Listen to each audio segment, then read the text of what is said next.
everyone, and welcome to the post-show wrap-up for Nexus. Thank you very much. This is going to be an hour talking about what we just watched. You know, we had friendly little robots, we had cake, we didn't have cake, that was the problem.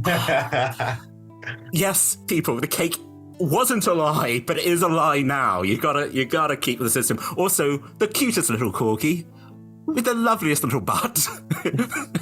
What's corgi? Yeah, wasn't that little? No, I feel high. I am a giant. I have no sense of perspective. Tom, it was a corgi about as big as your shoulders, mate. I do have very refined shoulders. Yes, so as you see, here's the cast. How do I decide the questions? Maybe I just make them up, or maybe I rely on the beautiful dice to help us. Okay, so before we kick off, we're going to be going for about an hour. We're delighted to be sponsored by Hero Forge, Ultra Pro, Phoenix Dice, and Alchemy RPG. And we are supported by Idle Champions, Neverwinter, and Elderwood Academy. Find us at Roll Together RPG on all social media, and as always, big love and small kisses, just the smallest kisses, to our D20 club. Oh yeah, no, as we all try and. No, I learned how to do it last week. Nat taught me. Yeah. Nat's just playing the smallest violin now. No, it's the hearts. These are hearts. See. My God. Amazing. Anyway, yes, so if you want to join them, one of your local currency, go to Patreon. You'll get all sorts of exciting things like advance notice of what our games are going to be like, or maybe we'll send you a poem. I don't know. It's a new year, new us. You can also find us on... send poems through Patreon. Not yet. Tom is volunteering to write poetry. I shall write a dirty limerick. Yes, sir. Anyway, podcasts, Roll Together RPG. If we're not there, please do let us know. Right, okay, after all of that. Hello, welcome. Thank you all for joining us here in this subterranean lair. Everything's fine. Everything's nothing to worry about. Cake, Tom, what happened? Yes. We're on a Zoom call. Why are you in a subterranean lair? Look, I make life choices. I make strong choices. I don't make good choices. He's on the underground currently. I am currently. I'm in that station under Buckingham Palace that we're not supposed to know about. Yeah. I just hang out there. You know, if they ever do make a Fallout London, great place just to hang out. They have made a Fallout London. It's a fan mod. Not officially. No, not officially. Not officially. We'll get to Fallout eventually. Anyway. Well, it's the vibe of this place. Again, Nat, we'll be interested to know where'd you get your ideas. But we'll get to that. Anyway, as we often say, let's roll that dice, shall we? Roll that dice. Oh, dice? Dice? Dice? Dice for me. Oh, beautiful. Okay. Which PC moment gets the throw the rule book out the window award? Josh. Multiple uses of telekinesis. To Every ride time, different flavour. A couch across Smacid? Was that how it ended up in the end? Yeah. Well, that was not Garnet involved in the couch. It was Marnie's. But no, Garnet was the statue. Statue, yes. We served the statue. It was a team effort. Yeah. And no one died. Yeah, incredibly. It's just close. Again, it happened in the episode where Nat was like, you could just walk through it. I said that it's not that deep. You're like, interesting. We want to surf the shark for the achievement. Yeah. Definitely some gamer scoring there. Yeah, definitely. Yeah, absolutely. Do I want to go into the boss fight damaged, or do I want to risk my life going across in a really silly way? Yeah. You mean boss fight? There's no boss fight. Why would you assume that there was a boss fight, Josh? It's a video game. Yeah. Bah. Imagine you playing through a video... Sorry, if you go. Why weren't there like just little jars we could smash for just a little bit more HP before we went into the boss fight? Or like that really ominous true, music just before entering the last level? Or coins that float in the air. Every time you mentioned the pot plants, I kept wanting to pick them up so we could get the herbs off of them. I'm hoping for some green and red herbs. Or to smash them. Typewriters. To smash them, wait for the doodle-doo. Yeah. I mean, that's the thing, that one of my favorite things to do in games, inspired by Diablo, which I've played untold hours of, is to just smash all the pottery. If there is a room with pots in it or barrels, I will destroy them regardless of whether I have other things to do. So I have regrets that I didn't sort of highlight that you could just be smashing everything. I don't know if this group of people would, though. I feel like... But no, if it's Diablo that you're trying to riff on, if you gave me an AoE that I walked through and go, oh, boom, all the pot smash, and I go, no point for that, and walk out again, then yeah, I would have done that. You would get a note. It was like, I've bought some lovely pots from the local store. I'm sure looking forward to taking them back to my mother. She loves pots. And you're like, they're all gone. And you're like, well, that person got eaten by the acid anyway, so not a problem. Yeah. And that mother's dead. The mother also fell around a really big hole. It just happens. She was in water deep and some demons fell on her. It just happens. It just happens. What would you have put in the pots, Nat? Would it have been healing? Would it have been coins for like a complete... That would have been far too powerful. It probably would have been useless coins. Like rupees, where you're like, well, that's not part of our currency here, so good luck, you've just got this weird gem, and you're like... Or like ancient dwarven coins, but in the same vein as like ancient Roman coins, where they're cool, but there's 1,000,001 of them and they're not relevant currency anymore. The thing is, if you'd given us ancient dwarven coins, you also then had to give us some kind of vendor character who, despite everything else, survived all this and now like, I'm randomly selling things. What are you buying, strangers? But I only accept ancient dwarven coins, none of these dragons. No. This town has been overrun by vampires and it's awful. Yes, and here's my cart. Okay. I'll also let you do reskimming. Do you want to look like a gangster? I could do that for you. For 10 gold coins, you can buy a loot box. That would have been quite funny. And Nat's just like, no, you actually have to pay me. For real world money, give me £10 and you can have whatever items you want on a list of D1. You have to roll a D100 though to get the right one. So it is a loot box. Yeah. I did consider the potions that were hidden in a drawer that you'll found. That was a side thing. You might not have found them if you hadn't have gone a rummaging. I originally was just going to put a couple of healing potions in there, and then I was like, actually, given that we had curses and the effects of the oblex, I was like, let's put a greater restoration in there. What else sounds fun on the consumables? Fire potion. Let's do that. And you didn't need health anyway. You're fine. Just breathing fire down a tunnel. It's like, again, where you're just at the bottom, it's like, I was hiding down here. Oh no, I'm very badly burnt now. You're like, sorry. Wasn't sorry about the pots. Oh, so we killed the vendor. That explains it. Don't worry, I come back. I think, again, connected to Fallout, where you're just like, well, we've got all this old money. You're like, cool, completely useless. I guess you could turn it into cloth. You're like, all right. I'll just make a dress out of it. That'll be fine. So what was the question? It was us rule books. Yeah. So to go back to that, Josh, you did some great telekinesis stuff. In the episode that aired on Monday, I decided to use my psychic movement to pick up a table and lob it at the creature, and then used my action surge to pick up another one and throw it at a creature. There is no rules in the telekinetic movement for throwing things at other things, so Nat graciously came up with a cool little mechanic for us to roll for me to hit. I failed miserably, but it still looked cool, and I did it a couple of other times. Really. Yeah. Again, if we're talking about video games, it's very Control, where you just suddenly start dragging things and like throwing people around, and they're like, ow, we're trying to work here. You're like, no, you're going over the side, you're going over the barrier. Bye. I basically gave myself Diablo-based abilities. Like, I think it was in the first episode, I did the whole psionic movement on my shield and then propelled myself forward. So it's like a mega shield bash. I bend the rules. Don't you get a thing at level 7 that lets you do exactly that? Probably.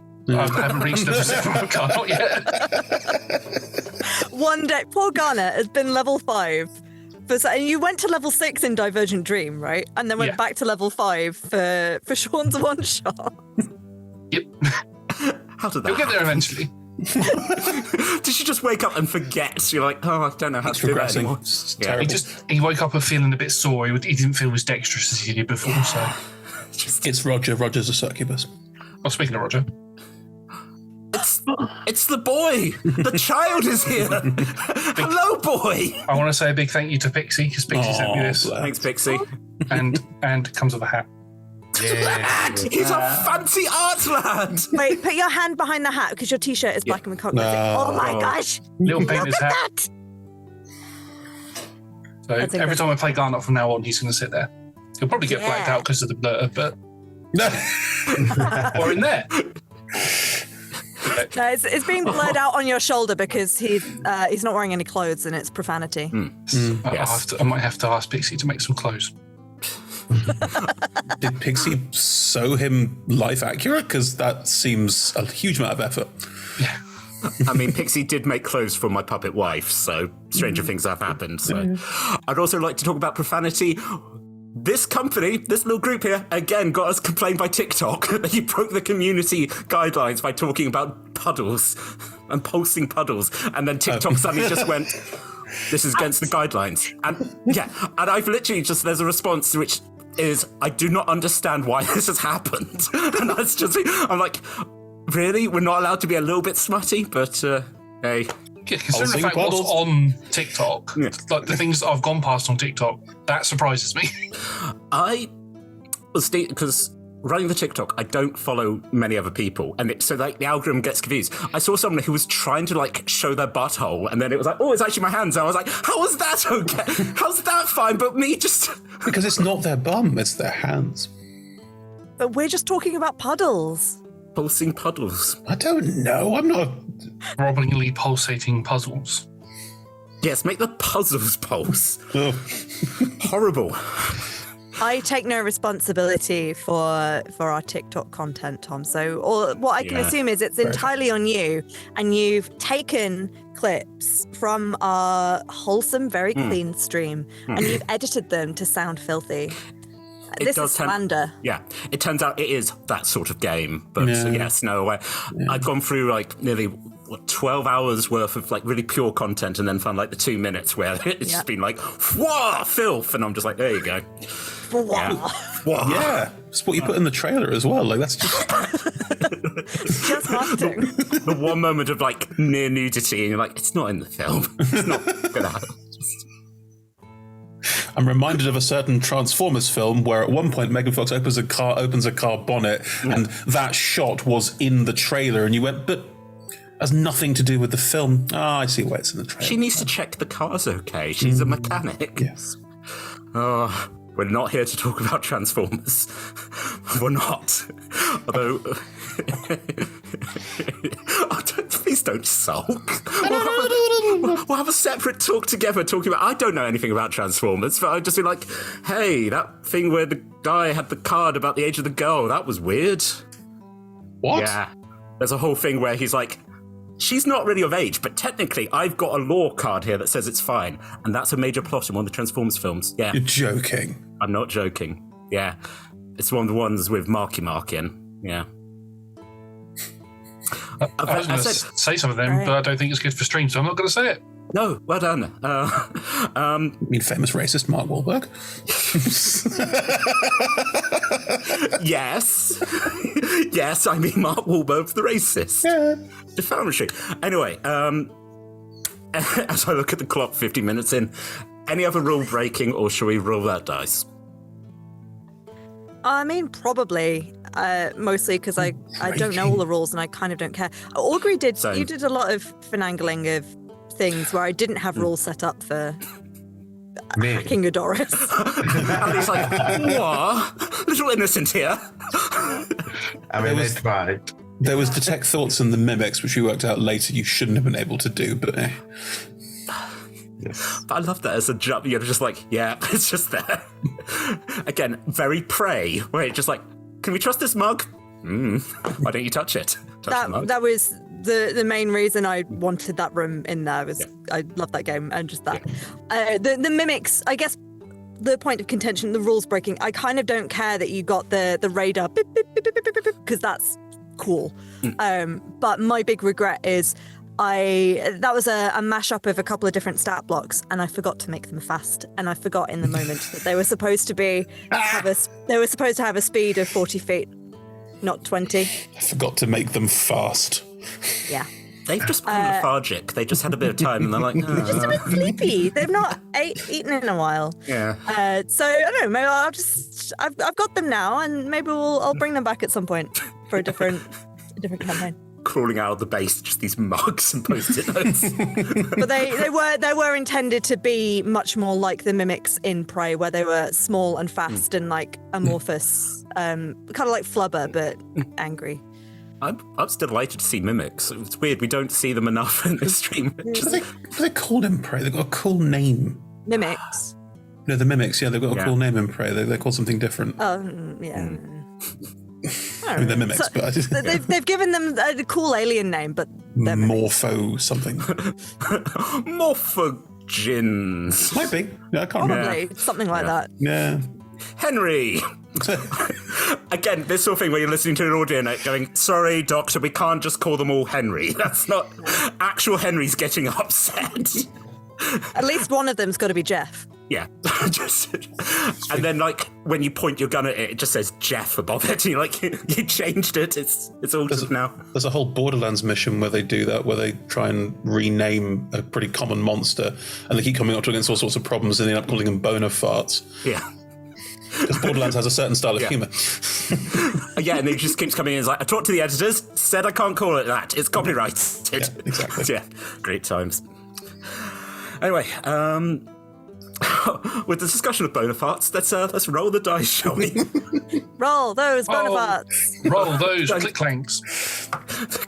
The click clacks. Oh, please don't talk to me about click clacks. Why, Tom? What have they done to you? What haven't they done to me? I'm keeping Nomican still. Yeah. But number 14. Which character gets the MVP award? Fight among yourselves who's the most important. Which Ingress. character? Or is it NPC? Which NPC? Oh, NPCs. Yeah. No. Cruel feeling. No. Which of you is the best go? I instantly went Ingress. Thank you. Which one of you I'm very deserves... surprised, but thank you. Evie, if you've got a crown somewhere in your room, go put it on. Congratulations. Hold on. Okay. You know Evie's got a crown somewhere in Evie's room. Yeah, there it is. Wasn't even that far It may away. not be traditional, but it's mine. There we go. Beautiful. Beautiful. Okay, so now Evie is ruler of the stream. Yes. Congratulations. Thank you. Wins all the PvP, you know. Yeah. Just the fact you can talk about the NPCs now. Evie's one PC now. Who? Yes, which NPC? Which Doris? I mean, yeah. There's only various Dorises and Kimmer really that was Okay, alive. the Dorises were fun Alright. but useless. Rude. How dare? They were, come on. They were by design, yes. Yes. Everyone else was dead. But there were some good notes. Yes, Evie. Would Yes, like Your to Majesty. nominate a character that I like because of how much I fucking hate them. And that is Gregarious Tusk.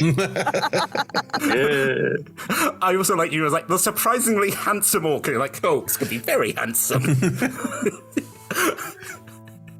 I did love when we finally got to actually hear him, and was it Chris was like, I knew I was gonna fucking hate him. It's true, though. Yeah. One note contained references to about 4 different terrible people, perfectly interwoven. It was just this guy needs to die. Oh, he really is Cave Johnson. Okay, here we go. Yeah. I also liked the person who was very excited about the food in the canteen. Now just go, that's the note. It's just, ooh, I hope I get double sausages. And you're like, Okay. helpful. I'm glad you recorded that. Good old Chief Rukik.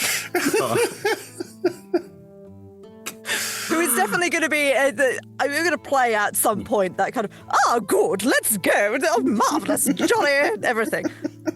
At one point, Ildrathni was going to be that. Oh my God, can you imagine? That would have been a very different campaign. Oh dear. Oh my, the tree. Oh, how exciting. Stop fighting, everyone. Everyone. Don't fight in front of the gods. Very rude. No. Yeah. Anyone else? Nick, Ali, Josh, you got a fave? I'd say Tusk was a very good catalyst. I mean, even got me destroying a poster by the end, which is getting the very optimistic priest to shoot a guiding bolt at a poster just because it's a poster is, yeah, he's got something behind him to piss me off that much. So I think I'd go with Tusk as well, probably, if not Kimmer, because Kimmer was basically the person that dragged us through there. Definitely Kimmer. Yeah. Not, Kimmer, but actual Kimmer before they became bleh. I'm not sure we ever actually met actual Kimmer. We did over chatted to Sentence Stone. The first time, probably the first time though. Everything after that was probably a lie. Would you kindly get me some bagels? Yeah. I want to So eat. that was something about Kimmer that I meant to. The second time you spoke to them, I meant to push more, and then I got distracted by the way the chat was going. Kimmer was also cursed. Oh. Kimmer was cursed to be hungry and want to eat as much as possible. And I meant to, the second time you chatted to them, have them eating some like books or something. Oh God. How many other courses were in the dungeon? They weren't in specific places, but there is, I think there's like 10 different versions of the curse that you could have had if you'd rolled low enough. They're all Madness of Jubilex things, aren't they? Yeah. Thought so. Yeah. Which I did. I lowered the DC because obviously you're not supposed to fight Jublex at this level, so I made it easier. But obviously, still had just one hit it. There is, if I'd have kept the DC the same as it was originally like a DC 18 wisdom saving throw, then I think everyone apart from Garnet and Marnie's would have passed. So there's part of me that's like, it would have been quite entertaining to see Garnet like trying to chew on everything. But What would he have chewed on? Augury's nipples. Yeah. Yes, it is that sort of game. it is that sort of game. Put it on the wiki. At one point, it wasn't even flirting. It was just explicit. There's nothing What? subtle about it. It was sweet and subtle. It wasn't like on the face. Really? Okay. Would you like to see it in your face? I already saw it in my face. I was there. Yeah. Oh, yeah. I just love the fact the curse turned into a collectathon thing where you're just like, you have to get everything. Yep. What if you need that can later? Go get it. You know? Exactly. Yeah. And props to you, Chris, for I know you were a bit like, oh, I'm cursed. Oh, yeah. But I thought it was really well played in that you did it just enough that it took people a second to go, what? I've been cursed before. I know how this works. Ham it up a little bit, but also just you have to play it straight. You have to go, okay, I have to do it. And then steer into it. Have as much fun as you can with it because you're going to be cursed for a while. Put that on a poster. The beautiful thing was though that obviously the quick solution to the curse was to drink the potion of greater restoration. Yep. But because Marnie has ended up stealing that delayed you using it even longer because the others didn't think where it was or think to use it. Mm-hmm. I'd love to say that was intentional, but it wasn't. It was more of a hang on, if I'm going to be taking everything, I should be pickpocketing the other party members as well. What's something that someone has that's visible that I can just go and try and find a way around? And I rolled thinking I might fail this, and that might be quite fun as well. But then I rolled quite high and went, no, okay, well, I guess I got it now. Cool. This is mine now. Knowing full well as a player, if I drink this, I'm fine. In the bag it goes. I might need it later. Yeah. Yeah, makes sense. Cool. Well, considering that question where most of the NPCs were dead, I think we've done very well. Okay, let's do some clickety-clackety. Let's roll that dice. Let's do some clickety-clackety is a nice take on roll that dice. Look, if the kobolds could make a new emoji, let's do some clickety-clackety. I don't think it will fit. How tiny the writing would have to be. Click that clack. Click that clack. Click that clack. Get your click clacks out for the lads? No. Oi, oi. That was a 6, and that is simply, what was your saddest moment? Kimmer's dead. Well, Nope. Yeah. Well, no, Kim's dead. A unanimous answer there. We all stopped playing. We all just felt really sad and stopped for like, there's 30 seconds of dead air where it's just us going, oh, just completely shrunk down into ourselves. Well, credit to Nat for making people care. You know, just wanted some bagels. Just Doesn't like, happen often that people care, but you know. oh, sorry, I'll do that more patronising. Well done, Nat. You made Thanks, people Tom. care. Yeah. I channeled my inner puppet for that moment. Thank you. That's what we need. Everyone dead. Everyone dead, and the cake already consumed. Just, yeah. The cake being gone is a close, very close second. Well, definitely is Scarnot. Yeah. Although that instigated more rage than sadness. Yeah. Often a similar feeling here. I just like the idea, like, hey, we could go buy more cake. You're like, no, but it's the principle of the thing. We were promised. Yeah. We didn't even explore what kind of cake it was. Ooh. Please. if it was fruit cake, it's fine. I don't care anymore. Oh, well, the traditional portal cake is like a Black Forest Gatto, so that's probably what it would have been. Also, Delicious. the best cake. But Okay. Hello, welcome back to Cake Talk. I too enjoy a Black Forest Gatto, but Chris has an opinion. I am Chris. the worst person asked about this. Anything Tell the truth. gluten. yeah. There are lovely gluten-free cakes, but you don't want to hear about them. We are sponsored by gluten-free cakes. Gluten-free cakes. They're okay. What would have been the saddest type of cake for it to have been? If you said it, an old, like, what are they called? Simnel cakes? Those horrible, like, Whoa. horrible, Whoa now. horrible, Fruitcake and marzipan. Mwah. Amazing. The balls. dry as. Oh, The sort of fruit Not cakes, if you make it right. the sort of fruitcakes that Americans talk about, like just being passed down from person to person, just dry, hard. Every Christmas they get given the fruitcake. Yeah, no, it's. I always love when I say stuff like this, and Chris looks at me with such bafflement. I love it. Yeah, there's a whole, because I think in America especially, that's their understanding. You get like a Christmas fruitcake, but it never gets eaten, and then it just gets passed from person to person. what is like, wrong with Americans?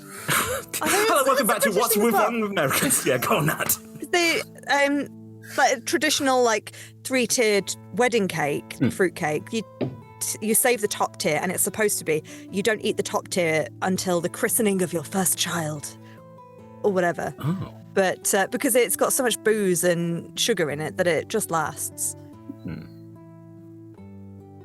My parents have still got their bits of their wedding cake. Maybe we didn't get christened. No, I'm pretty sure we did. Did you? I didn't get christened. I'm pretty sure I did. No, my parents are staunch atheists. No, that's nonsense.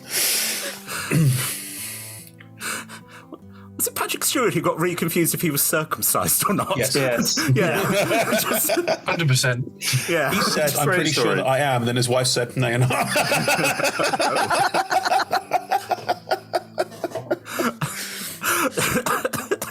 Again, fruitcake, utterly baffling. Captain Picard's dick. Yep, no, we all know that fact. Would anyone else like to weigh in on cake talk? Oh, I can't weigh in on cake talk. That becomes cake weighing. Okay, you could. Okay, sweet treat, Chris. Would you be most I disappointed can to eat find out? cake, just, almond flour. There are things you can do. Okay. I'm saying, okay, earlier today I had a very nice, what was it? It was white chocolate and raspberry, but not like thick layers of cream or anything, just all mixed in. It was very, very delicate, almost like a brownie-like texture. Nice. For those of you who don't know the edit, Nat just said, and you need to move on from the cake. I'm getting quite hungry. Yes, that's the problem. Yeah. And I don't have any cake, so it's just making me sad now. Okay, fine. We live in a modern world. Go on your Deliveroo and order some cake. I would if I could. Okay. Don't rub it in. I would if I could, but they don't come here anymore. I come downstairs as like some queen of the dead, and they're like, "It's your sandwich." You're like, "Thank you." I requested cake. No. Yeah, just finger just coming down. A boon upon you, traveller. And you're like, "Thank you. I'd rather tip." You're like, "No, blessings." Anyway, Roll the dice, Tom. thank you. Well, that's what I do with my delivery. That's why they don't come to me. This is why we get each other. We treat delivery drivers the same. Me and Eve, you've got that cryptid vibe to us where we're like, yeah. I come out of a swamp just going, hello. I'm glad to see you brought me a pizza. See, food talk. We've got to move on. Click that clacks. Woo! Click those clacks. Thank you. Clackety click clack roll. Oh, that's... number one. Hey, Nat, anything that might have inspired you to make this game? Nah, it's all from my own brain. I'm just a genius. I apologise for referencing anything else. This is a pure Nat It's Winters. all coincidences. Yeah. No, I mean, I sort of said from the start the whole point of this game was I wanted to kind of lean into the tropes from some of the video games that I really like. So, I mean, it's already on the wiki. People have nailed it. It's Half-Life, it's Portal, it's Bioshock, it's Prey, there's Control, that genre of science done gone bad. So there's all of that. But there's also a lot of bits and pieces from the Roll Together universe that I kind of wanted to bring in and link in and make sure it felt like part of this universe. So there's been some bits to set up Sean's campaign as well that's coming up soon, and bits obviously linking back to Gloom Falls and bits that we've had like that. So I think last week's talk together that you, Chris and Nat did, where Chris was talking about the idea of like you make a reference to something and a lot of people won't get it, but then the people who do will just have a visceral reaction, which I had just watching. It's like, oh yeah, Antonio. I was like, no, why is he here? He killed my elephant. What does he want?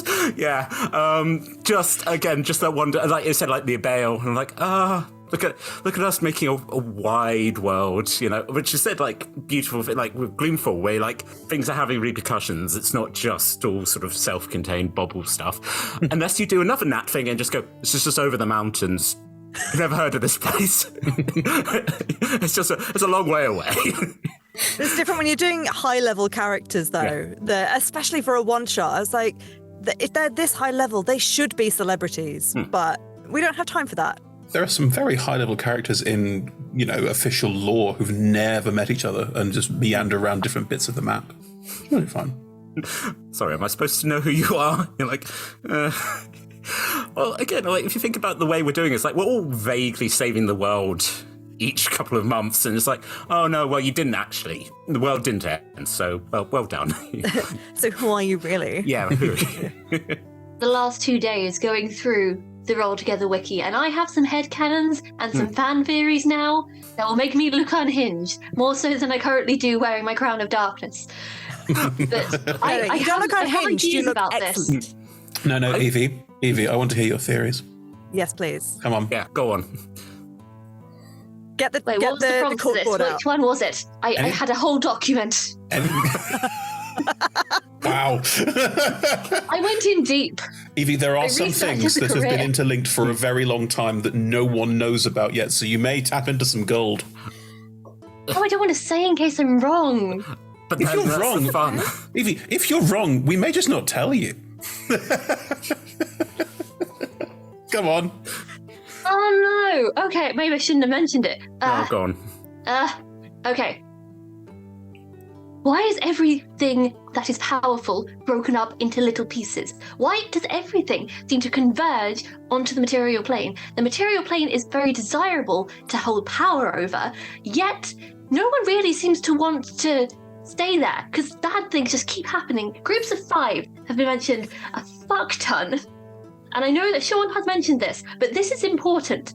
Additionally, there are certain foodstuffs that are continuously mentioned, and these foodstuffs, they're not exactly grown from the ground and served fresh, are they? The entire continent is recovering from a generations-long cataclysmic event with generational trauma, and now can't currently go along with all of the natural things, and they're still trying to process that, while there's no communication between so many power places, which is weird considering how many methods of communication there are within this world. Something is going wrong. Who is actually pulling the strings? The currency in this world is magic. It's not currency. Has there been some sort of dichotomy and fallout there? Maybe we'll find out. I don't know. Wow. Staring you at question lord mode here. Like, fascinating information. Brilliant. I was half expecting Evie to turn her screen round and there be like Charlie Day cockboard. Yeah. I'm doing streams this in my everywhere, university pictures. library, so I also enjoyed your camera kind of zooming in and out slightly and going in and out of focus for emphasis while you were on that rant. yeah. Just getting closer and closer to Evie's face. We need answers. Who's hiding the answers? It also references my frame of mind as I was going into all of this. That's fair. I was not. There you have it. I was not. Things like all the Leonins are all kind of related. There's that, and then there's also just. It's an excellent point. It's yeah. Look, is there a family of Leonin that are all secretly connected that Ali's playing? We don't know. No. Mystery. I mean, 4 of my characters are all from the same family inadvertently, so we might get to that one day, but we probably won't. Yeah. Anyway, just going to drop connection between some of my characters as well, but we've not gone into that either. Yeah. We're just gently fist bumping. You're like, yeah, secret families. I just pick other people to connect my characters to. It's much easier. I'm waiting for them to get angry about it. And that just opens the door and goes, by the way, you have an uncle. I'm like, cool. I still think, now that you chickened out from our first conversation about Eldrathni, where we went, what if Eldrathni is actually Silver's mum? It's the first thought we had, but no. I didn't want to put that on Evie. I should have. Oh, I'm ashamed of you now. I'm also ashamed of you, and that's why we're here tonight. Okay. As I said, make big choices, not good choices. Come on, Silver's mysterious mother who vanished when she was very... There was so much set up for a PC. So much set up for a PC. Next PC could be any of us. I just kind of, hello, it's me, your mum. And you're like, wrong tone. Absolutely. You've played the opposite of a blinder there. You whiffed that. Someone wants to come in as Silver's mum, but it's completely just off the beaten path. Their mind has been transported into an auto gnome, and they just dance about singing silly songs. Go for it. Who do you think Sarah is?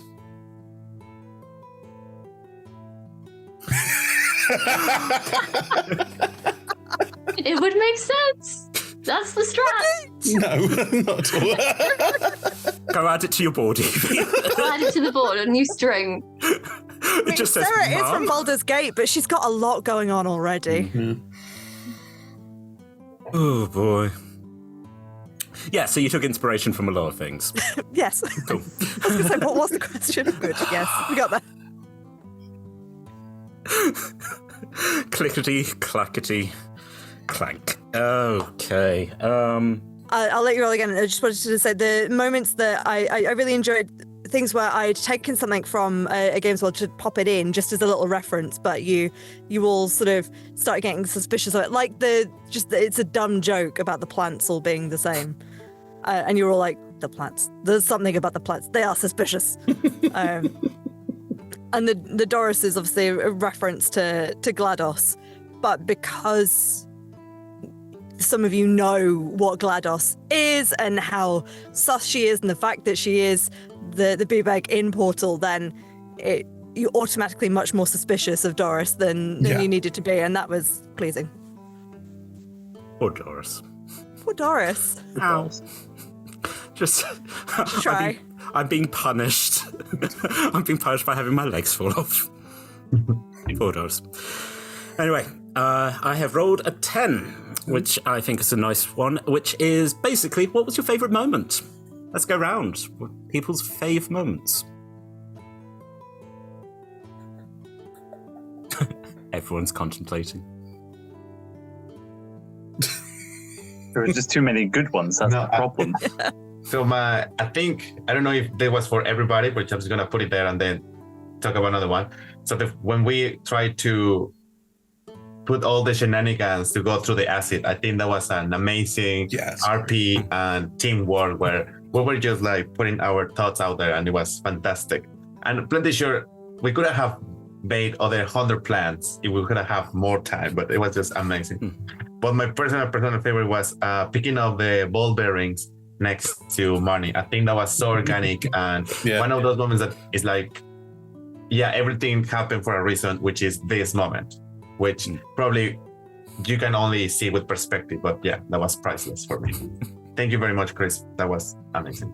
Oh, I mean, my thanks back to you. My favorite moment will be you taking time out of a combat scenario. I'm never going to be able to talk to this person otherwise, to break out some backstory for me. That was a gift, and it was a gorgeous gift, and one that we'd already started building earlier, and it just felt, as you say, it was organic. It was an organic, we want to talk to each other more about these things, and we want to find a way to connect it, and that was just, it was such a gift. It felt really, really lovely. I was very, very thankful for it. I think my favourite is just a little montage of all of Grunak's lovable, slightly useless grandpa moments. Just reads her head every so often, and it was just a delight. Consistently trying to use mending, and you just being like, Nick, you've got no time. Oh God, you being in that tunnel, you going in initiative after Evie, so you were stuck in a tunnel, just going, I appear to be stuck. Hang on.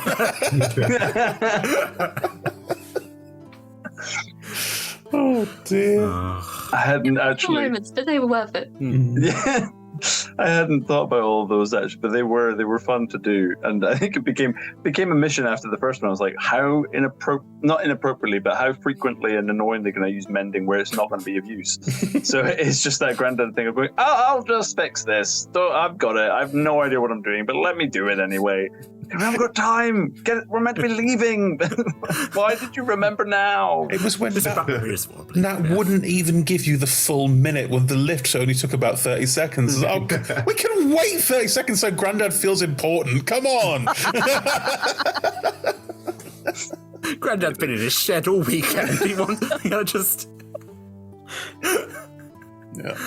I mean, taking the time out to mend Doris's legs so she could toddle around with you was great, because that set up meaning that she was there for Augury to do nonsense and that's true. Yeah. Unnecessarily later rip her legs off again to carry her around. Legs get in the way. I mean, it makes sense. That's why I'm in the secret lair at the moment. We established earlier that she felt pain. Yeah. Constantly is saying how. Guy.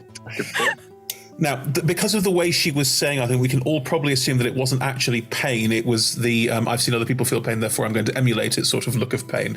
But I have still, been programmed to say these words. When I am broken. Ow, ow, ow, yes. ow, ow, ow. Yeah. But she does have the beginnings of a soul, so... Yeah. This unit does in fact have a soul, so we'll see how things go. Hey, look, we joked while we were going, and I'm not sure if the joke's been said live yet, but an all Doris campaign is definitely something we should all consider at some point. Adorable. Warforged or auto gnomes? Auto gnomes, definitely. Yeah. Got to start the uprising somewhere. And one Modron. Just, I wandered in by accident. I am incorrect. The stat block was a Modron stat block. Yeah. That's basically what they are. So it would be that. Yeah. I was a big fan of actually just the whole beginning. It was a very, very nice setup in the very first instance of coming down this lift, which was inevitably not going to let us go back up it, as is how all of these scenarios are meant to begin, obviously. But then leading ultimately to the best setup of all, which was Augury landing on top of Garnet and the rubbing of the nipples, and that's how the greatest love story of our time began. So. Very true. That's how it always starts. Is that your favourite moment, Josh? Nipples. Well, it's one of my favourite moments. The other one was Grunak losing his shit right at the end because he just had enough. Way broke him. It's sort of like the moral compass of the entire group, then just loses it at the end. It was just good. Look, that poster. Right, look here now, I've had enough of you. There was a lot of very pleasant, and thank you for steering into this as well, Nick. That's like, can we do some dwarven grumbling? Let's do some dwarven grumbling. Just in the corner going, oh, they should have done that to the corners. You did not have to ask me twice. You barely had to even ask. You just start, and I'm like, I'm there. Yes, let's go.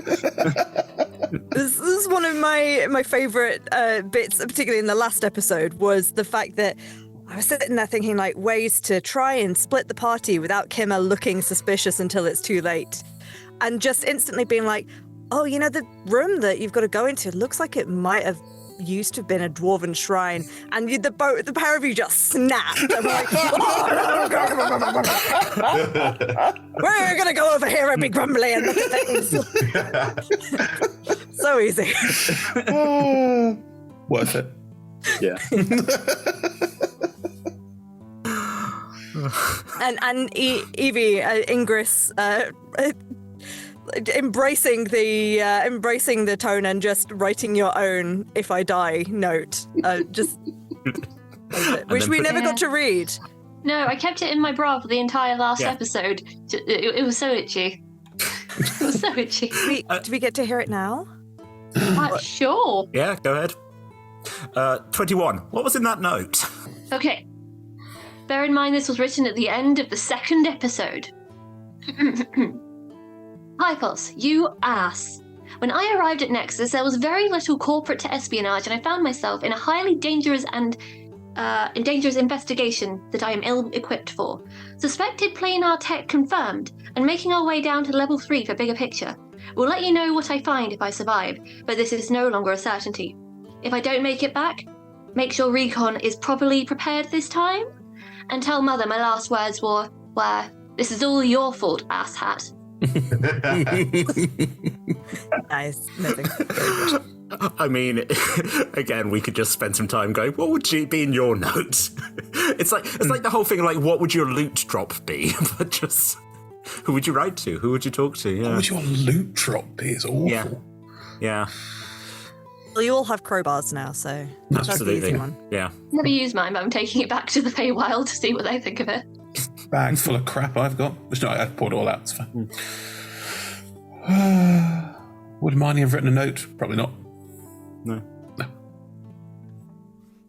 Wouldn't have taken the time, just being too heroic. No, just wouldn't have had anything to say to anybody. They have parents. Have family, yeah. They're a security. Marty's been working as a security guard and as a city guard for a very long time. So therefore, they leave the house every day saying, I might not come back. It's true. It's part of the job. They've survived a citywide apocalypse, and that was with their parents. So there's definitely a, look, this might be the day I don't come back. So hope I see you this evening. That will be the thing that will have been said. And there won't need to be time to write notes. There's no need. Everything was said. It's lasagna. Please don't die. Please don't die in a mine. Well, all Greece has got to be the Doris cores and all the sneaky bits of magic tech you've been Gently collecting. putting in your bags, yeah. What would Garnet's be? Garner wouldn't have written one. Roger would have, but Garner wouldn't have. Oh. You can write. Roger Yeah, can do- Roger can write. Roger's more literate than what Garner is. Roger can do anything Roger sets their heart to. Roger has like a little typewriter. Oh yeah. Little typewriter and little monocles to do. Oh, It's like the beginning What's of it? Murder, She Wrote. right in your bio. Imagine Evie. now at the end of Roll Together, it zooms out, and the whole thing is a novel that's been written by Roger. Wow. Canon. Canon. But then that means that Roger wrote himself into the narrative, which is very, very egotistical. I don't associate that behavior with Roger. Which a is minor character, though. So it's the self-insert. Semi-autobiographical. Which is why he's never died when Garnet's arm has been hit. Add it to the board. Next time you see me, I will have a conspiracy board. Good. Every household needs one. Roger's just living for like 200 years after. Or like another thing, like the end of Adventure Time. It's like, let me tell you about my friends. And you're like, the entirety of history. And then just one point in the book where Roger's like, and then Roger, I mean, fine, it's me. Hi. He's a bit like the mouse from Green Mile. Oh, that's God. That's Has Roger come back to life already? Maybe. yeah. Is this the original, or do you have like a set of Roger? It's It's a series of I've just Roger got a bodies of Rogers in my pocket that I just put a soul in. The Prestige. They all look Whole alike. family in there. I wouldn't be surprised. Roger's partner just pops out and is like, we're having stew. And Roger's like, sorry, gotta go. Goes back into the armor and disappears. And, That's my wife, Roger. And my children, Roger, and Roger. Is this House of the Dragon? I think I actually have more backstory for Roger than I do for Garnot, to be fair. Is Roger the connection between your characters, Josh? Does everyone have a Roger? Yep. Just like transporting out of their armor, like, hey. Jakar's got a Roger somewhere. Crazy. Because at the end of the day, folks, don't we all have a Roger somewhere? Put it on the poster. That's my new catchphrase. Is this crazy? I don't know. And then Nick was going to destroy it. Just blast the posters. Well, the temptation is to do another question, but I do like the Timekeeper's badge. But You don't have the Timekeeper's badge. No. I do like it. I didn't say I have it. I just said I like it. This isn't going to fix it. Oh, fine. Directly to the heart. Maybe I shouldn't have spent so long talking about cake. But that's on the other side of the... Anyway, speed run. What's next for your characters? Well, me and Grenak have a dwarven fortress to clean up and shrines to re-sanctify. What the fuck? Yep. I have a lot of mending to do. A lot of mending. Going around every broken door barrier. Oh, yeah. Just Yeah. He'll be sitting there going, I've got it. Oh, I've got it. Mending as all much as of possible. those pots and barrels that didn't happen in the campaign, they are there now. Yeah. You have to individually go around and fix all of them. Perfect. Wonderful. I'm not sure Marnie would actually spend much time doing that. Because telling people it needs to be done, going and helping out, and then going, I'm useless here, which would happen pretty quickly. I don't know.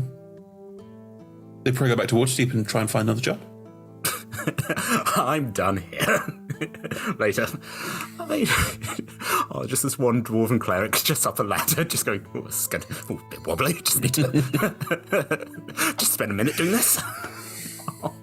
And then the camera pans out and it just gets bigger and bigger and bigger as we realise it's an entire corridor. It's like, just going to be there for years now, just fixing everything.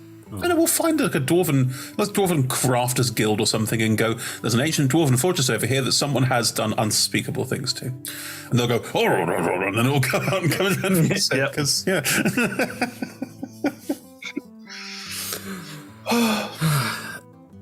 Evie, I assume you're going back to work? Ingress is heading back to Misty Steps, handing in the various devices and all of the notes, giving a briefing, and hoping for that sweet, sweet promotion I was promised.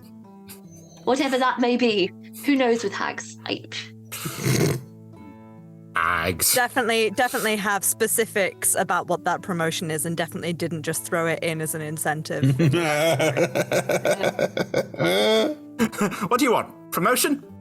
Just You got it, gal. You go get it. You're vice president of information. Yeah, of statistics. Be honest though, Ingress is a hexblood. She was originally an Asimov, and she was kidnapped and brought to the Feywild and grew up in Misty Steps, yada yada yada. So in her mind, a promotion means, oh, they're gonna make me a hag. Ooh. Oh. Probably doesn't mean that. Probably doesn't. Welcome to the hagdom. You're like, yay! Welcome to the Haggly. No, that doesn't work. The Haggly. The coven. You'd have to kill one of the coven to take that place. I have a feeling they wouldn't have told Ingress that. You want a promotion? Kill Mildred. Mildred's just like, sorry, what? Poor Mildred. I assume Augury's gonna pop up again. Always has a habit of doing it. I guess Augury is gonna, first of all, have a sad goodbye with Garnot, just telling that Augury is a free soul and is not a good fit for anyone. You know, it's a bad influence. So Garnot deserves better. And then I'm gonna try to sell the information from Doris. But before, maybe I will try to make my own interplanar device. And I think I'm gonna go back to Elora and see if we can get more money to go and hunt Ingress down, because we want that. We want the artifact. You think you can take her? Enemy for life. She killed Mildred. Why not take Garnet with you? Just as a thought. No, Ingress. Augury is not good for anyone. So I don't want to break Garnot's heart. Strong fuckboy energy there. We can do that.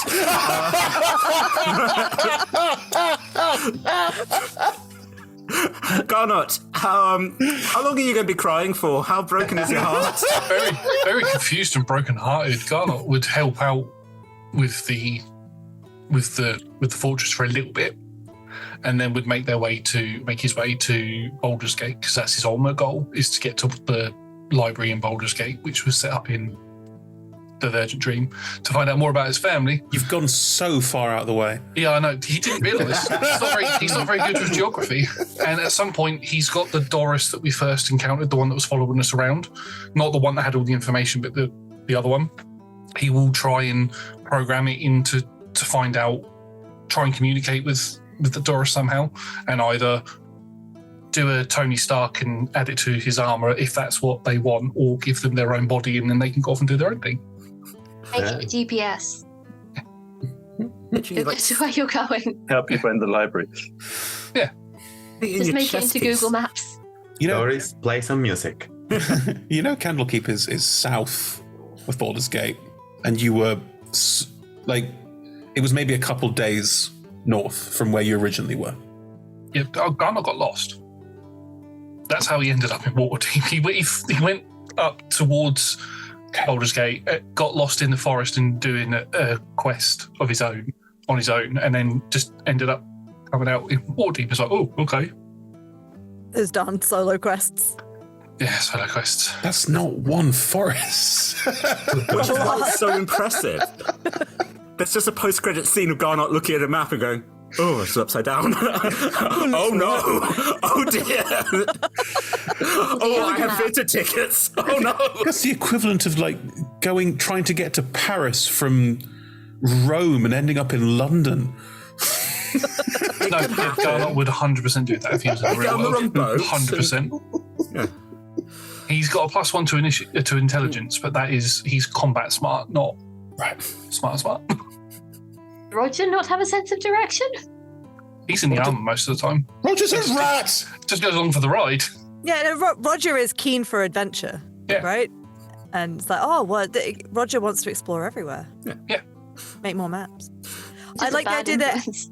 any of you that are thinking of traveling south to Waterdeep or Baldur's Gate or anywhere, you're all going to have to deal with the giant hole in the mountains. No. As said at the time, that's for higher level adventurers to deal with.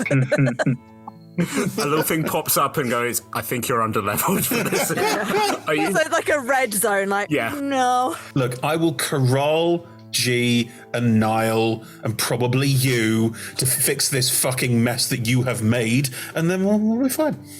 One of those instances where you walk up and you fight the first set of enemies and their health bar's got a skull next to it. Yeah. It was one of them where I considered, but in fact, I'll say this to all of you. Actually, there was at one point I was trying to figure out because I was like, it's in the mountains. It's in the same mountain range as Aeolian and all of that going on. So I feel like it's got to have that connection somehow. There was one part of me, and I told Nick this the other week, where I was like, maybe it's too close and they'll just die. This is Cruel? evil. That's too cruel. That's too cruel. So as they come out, the explosion goes and they're just wiped. It's just like you come out and you see just nothing rushing towards you. I felt that was too mean. It's a pretty dark ending. It's like you as nothingness. It's like that Final Destination film where it turns out it was a prequel. You're like, you were doomed the entire time. Look, I make some weird pop culture references. you gotta be on board with Final it. Destination 3? It's a thing where you realise they're on the plane from the first one. I know. Yeah. I've I've seen Final Destination 3. It's never referred back to it. I've never seen it. I've never seen any of them. I just know things. I'm weird. The other version of it was that, and again, we obviously not discussed next steps, or I mean, we've got all sorts of scheduling things to do. So who knows when we'll be able to get back to that. If I'd have known there were any sort of certainty about doing a campaign or one shot or anything to do that, then I might have had Nate, Anton, and Ildrathni pop up at the teleportation circle at the end, but who knows? Just appear going, oh, thank Christ. Who are you lot? I'd like to talk to you about the Avengers Initiative. That's when they go, oh boy, it's a different group of 5. They must be on some kind of world-changing, altering thing. Yeah. I'll just leave you to it. I think we're missing Gronax. Grenax sorting the temple out. Template, yeah. Oh, yeah. What else would he do after that, do you think? Oh, I see. Well, that's a good point. He would probably finish up in there and then either make his way back to Baldur's Gate to continue being father there, being a priest. Although might go via Marnie first. Just check in, make sure Marnie's all right. Working some job. Mm-hmm. And that'd probably be about it. Unless somebody... Yeah, that probably would be it until somebody came for him in particular. He wouldn't feel a need to do anything heroic unnecessarily. There's more things to mend, you know. Exactly. There's always something to mend. Always something to mend. Hey, knowing the chuckle fucking Nate and Anton as I do, there'll be a whole mountain range to mend before they sort that mess out. So, you know. You're just looking up at the mountain going, well, that's going to take a lot of mending. One stone at a time. Put a stone down and just hold it. We use that stone cutting for something. Yeah, exactly. How many dwarves does it take to mend a mountain? And we'll find out in the next season. Well, now my timekeeper's badge has been thrown into a deep dark volcano, I think it's time for us to say goodbye here at Cake Talk. It's been Cake Talk this entire time. Thank you very much for joining us all. If you have enjoyed us, the talk show Friday, 6 to 7 p.m. It's going to be Talk Together. It's going to be Talking as a Free Action. It might be another roundup. I'm trying to think of what next week's going to be. I think it's Talking as a Free Action with Ali. Yes. Yes, I want to do my calling because next Monday I'm going to start my campaign, which That's right. Yes. More aberrations and more horrors coming now on the sea, and it's on its way to Baldur's Gate or passing by Candlescape. So, Garnot, if you're going or heading that way, prepare for more aberrations. Yay! Does it have a title, Ali? Yes, the game is called A Distorted Revelation. Beautiful. So yes, that's Monday. That's 6 to 9 p.m. On this channel, and Tuesday is Fracture. I think it's Sean's one shot next week. Well, I just want it to be Fracture. It's Sean's one shot. So. Because at the end of episode 4 of Nexus, I was like, tomorrow it's Fracture, and you were like, no, it's Sean's one shot. But then when we wibbly wobbly timey wimey recorded your talk together with Chris, which aired last week, you were like, no, it is Fracture. And then... Look, January's got 5 Mondays. That confuses me. What is time? We're always curious. No one will tell us. But yes, whatever it is, it's good. It's good content. We don't like saying content. I like saying content, though.